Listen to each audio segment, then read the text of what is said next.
Hi viewers, welcome to our channel. ప్రస్తుతం మనతో పాటు సీనియర్ జర్నలిస్ట్ దామ బాలా సార్ వారితో మాట్లాడారు. నమస్కారం సార్.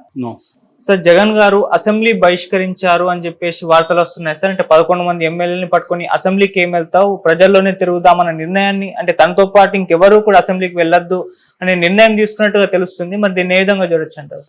ఇప్పటి వరకు అయితే అటువంటి నిర్ణయం ఏది ప్రకటించలేదు జగన్. బట్ ఊహాగానాలు అయితే వస్తున్నాయి. మామూలుగా అయితే అసెంబ్లీ సమావేశాలు 24 నుంచి అని ముందు అనుకున్నారు, వాటిని ప్రీపోన్ చేశారు. ఇప్పుడు 21, 22 ఉంటాయి. ఇందులో ప్రధానంగా ఈ ప్రమాణ స్వీకారం చేయించడం, స్పీకర్ని, డిప్యూటీ స్పీకర్ని ఎన్నుకోవడం, ఇది ప్రధానంగా ఈ సెషన్లో ఉద్దేశం. సో మనం ఇక్కడ చూస్తే తెలంగాణలో కూడా జరిగినప్పుడు కేసీఆర్ రాలేదు. ఇప్పటి వరకు అసెంబ్లీ సమావేశాలకు దేనికి కూడా కేసీఆర్ రాలేదు. నెక్స్ట్ జరిగే వాటికి వస్తానని చెప్తున్నాడు. సో సేమ్ కేసీఆర్ పద్ధతిలోనే జగన్ కూడా అక్కడ వ్యవహరిస్తున్నాడా అన్న డౌట్లు వస్తున్నాయి. కాకపోతే ఇక్కడ కేసీఆర్కి 39 మంది ఉన్నారు, తక్కువేం లేదు కేసీఆర్కి. కాబట్టి కేసీఆర్ రాకుండా పోవడంలో ఇక్కడ అర్థం లేదు. కేసీఆర్కి ఏంటంటే ప్రధానంగా ఆయన ఓడిన తర్వాత అసలు ఎక్కడ మాట్లాడడం కానీ ఏమి కూడా చేయలేదు. కానీ జగన్ అలా కాదు. జగన్ ఓడిన రిజల్ట్ వచ్చిన రోజే మాట్లాడాడు, తన బాధ ఏదో ఎక్స్ప్రెస్ చేశాడు. దాన్ని అప్పటి నుంచి కూడా ట్వీట్లు చేస్తున్నాడు, సమావేశాలు నిర్వహిస్తున్నాడు, ఇవన్నీ చేస్తున్నాడు. అట్లాగే ఇప్పుడు పులివెందుల టూర్ కూడా ప్లాన్ చేస్తున్నాడు, తన నియోజకవర్గంలో తిరగదామని. సో అలాగే జగన్ అయితే ప్రజల్లోనూ ఉన్నాడు, స్పందిస్తున్నాడు. అయితే జగన్ సిచ్యువేషన్ ఇప్పుడు వేరు. మామూలుగా టెక్నికల్గా తీసుకున్నప్పుడు జగన్కి 11 మంది ఎమ్మెల్యేలు ఉండడం వల్ల ఏమవుతుందంటే తను ఒక ప్రతిపక్ష హోదా కూడా చంద్రబాబు ఇచ్చే పరిస్థితి లేదు. టెక్నికల్గా ఇవ్వాల్సిన అవసరం లేదు, కానీ పొలిటికల్గా ఇస్తే బాగుంటుంది. ఎందుకంటే అసెంబ్లీలో ప్రతిపక్ష వాయిస్ అనేది వినబడాలి. ప్రజల తరపున ఎవరు మాట్లాడతారు, అందరూ వాళ్లే ఉంటే వాళ్ళ భజన నడుస్తుంది అనేది మనకి ఇప్పుడు ఎక్కువ వినిపిస్తుంది. పవన్ కళ్యాణ్ ఏమో మేము ప్రతిపక్ష పాత్ర కూడా పోషిస్తూ ఉన్నాడు. అదే ఆయన నోటి మాటగా ఏదో చెప్పాడు తప్ప అది సాధ్యం కాదు. ఎందుకంటే గవర్నమెంట్లో వీళ్ళే ఉండి దీంట్లోనే 3 మినిస్టర్లు ఉంటే మళ్ళీ ప్రతిపక్ష పాత్ర ఎట్లా పోషిస్తారు? ప్రతిపక్ష పాత్ర అంటే అనేక విషయాల మీద ప్రభుత్వాన్ని నిలదీయడం, ప్రజల సమస్యల్ని అక్కడ చర్చించడానికి పట్టుబట్టడం, అది చేస్తారు. కానీ ప్రతిపక్షంలో ప్రభుత్వంలో ఉండేవాడు నేను కూడా ప్రతిపక్ష రోల్ ప్లే చేస్తా, కాసేపు ఇట్టొచ్చి చెస్తా ఆడతా, కాసేపు అట్టొచ్చి చెస్తా ఆడతా అన్నట్టుగా ఉంటుంది. ఒకడే చెస్తా ఆడుకున్నట్టుగా ఉంటుంది అది. సో అదేంటంటే ఊరికే వినడానికి సరదాగా ఉంటుంది తప్ప దాంట్లో ఏమీ ఏం కనబడలేదు పవన్ కళ్యాణ్. దానికంటే ఆయన డిమాండ్ చేయాల్సింది ఏంటంటే టెక్నికల్గా లేకపోయినా కూడా మేము ప్రతిపక్షం ఇస్తామని ఆయన చెప్పాలి. నిజమైన డెమోక్రసీ స్పిరిట్ అయితే అది చేయలేదు. నిజానికి గతంలో 23 మంది మన తెలుగుదేశానికి ఎమ్మెల్యేలు వచ్చినప్పుడు జగన్ అనుకోని ఉంటే వాళ్ళలో ఎక్కువ మందిని లాగేసి ఉండేవాడు, ప్రతిపక్ష పాత్ర లేకుండా చేసి ఉండేవాడు. కానీ అది చేయలేదు కదా. ఆ విషయంలో జగన్ మెచ్చుకోవాలి కదా. ఆ కారణాలు ఏవైనా రిజైన్ చేసి వస్తేనే రండి అని చెప్పాడు, అందుకని ఎవరు రాలేదు. సో ప్రతిపక్ష పాత్ర ఉన్నది. కాకపోతే అసెంబ్లీలో తెలుగుదేశం వాళ్ళ మీద భయంకరంగా దాడులు చేయడం, ఆహ్వానం చేయడం, అవన్నీ జగన్ చేసిన తప్పులు క్లియర్గా.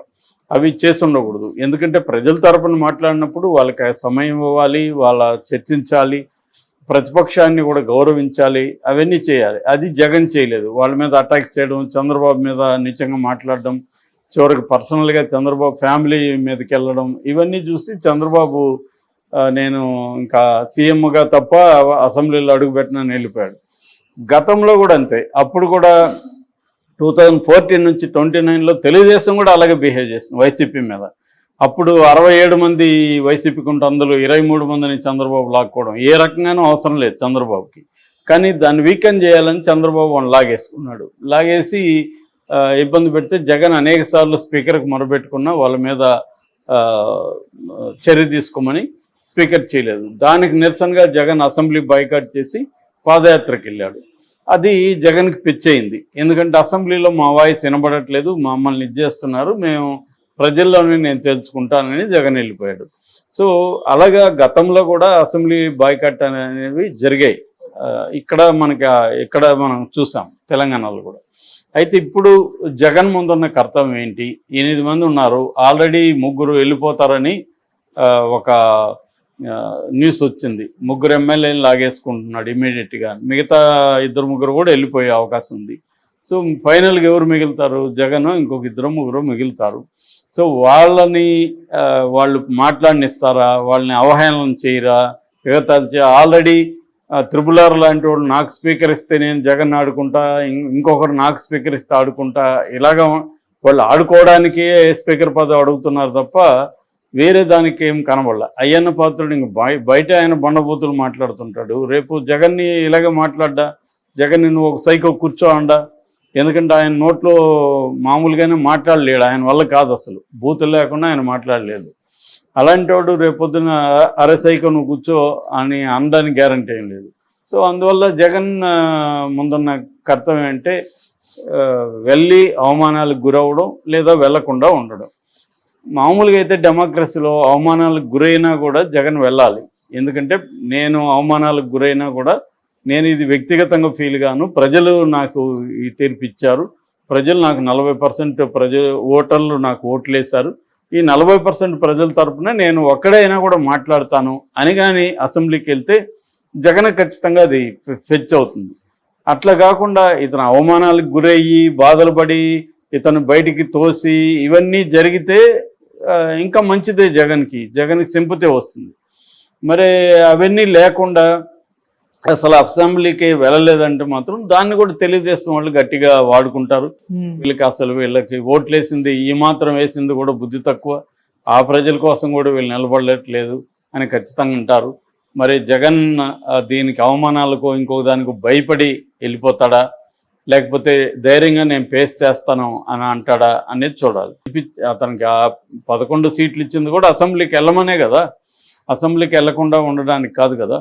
సో ఒక్కరున్నా కూడా ఇంతకుముందు సిపిఐ సిపిఎం వాళ్ళు ఇలాంటి వాళ్ళు ఒక్కరున్నా కూడా వెళ్ళి వాళ్ళ వాయిస్ వినిపించేవాడు. అట్లాగే పార్లమెంట్లో కూడా మైనర్ పార్టీలు 1 సీటు 2 సీట్లో ఉన్న వాళ్ళందరూ కూడా వెళ్తున్నారు కానీ బాయ్కాట్ చేయట్లేదు. అట్లా జగన్ బాయ్కాట్ చేయడం అయితే కరెక్ట్ కాదు. జగన్ ఖచ్చితంగా అసెంబ్లీకి వెళ్ళాలి, వెళ్ళి తమ పార్టీకి ఓటేసిన 40% ఓటర్ల ఎవరైతే ఉన్నారో వాళ్ళ తరపున మాట్లాడాలి. వాళ్ళ తరపునని కాదు, ఓటైన వాళ్ళ తరపున కూడా ప్రజల తరపున తను నిలబడి మాట్లాడాల్సి ఉంది. సో తను ఎందుకంటే ఆల్రెడీ 5 ఏళ్ళు పరిపాలనలో ఉన్నాడు, అంతకుముందు కూడా ప్రతిపక్షంలో కూడా యాక్టివ్గా ఉన్నాడు కాబట్టి తనకి ప్రజా సమస్యల మీద అండర్స్టాండింగ్ ఉంది. అట్లాగే వాళ్ళ పార్టీలో కూడా అనేక మంది సీనియర్లు ఉన్నారు, వాళ్ళ సలహాలు తీసుకోవడం, వాళ్ళ టీంతో వర్క్ చేసుకోవడం, ఇంకా ఎక్కువ రోల్ ప్లే చేయాలి. అంటే 100 మంది ఉంటే ఎలా వీళ్ళు ఉంటారు, అలాగా 2-3 వాళ్ళు గట్టిగా మాట్లాడగలిగితే ఖచ్చితంగా జగన్కి అది పాజిటివ్ వైబ్స్ జనంలోకి వెళ్తాయి తప్ప నేను ముందే భయపడో లేకపోతే అవమానాలు ఖచ్చితంగా జరుగుతాయి. ఎందుకంటే తెలుగుదేశం మనం ఇప్పుడే చూస్తున్నాం వాళ్ళు ఎలా ఉన్నారు. ఖచ్చితంగా జగన్ని అక్కడేమి ఊరికే ఉన్నెవరు, వాళ్ళు ఖచ్చితంగా అవమానాలు గురి చేస్తారు.